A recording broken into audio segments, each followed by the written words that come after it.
बीड शहरात मोठी खळबळ उडाली आहे।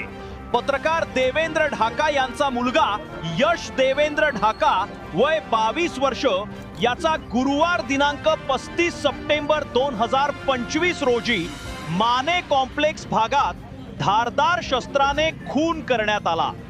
या घटनेनंतर ढाका कुटुंबियांनी ठाम भूमिका घेतली असून जोपर्यंत आरोपींना अटक केली जात नाही तोपर्यंत शवविच्छेदन होऊ दिले जाणार नाही असा इशारा त्यांनी दिला आहे।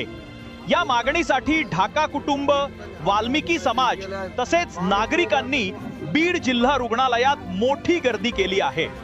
यावेळी युवा रिपाई प्रदेशाध्यक्ष पप्पू कागदे, अशोक लोढा, विविध पक्षांचे नेते तसेच पत्रकार संघटना मोठ्या संख्येने उपस्थित होते। या प्रकरणामुळे शहरात प्रचंड तणावाचे वातावरण असून नागरिकात संताप व्यक्त होत आहे।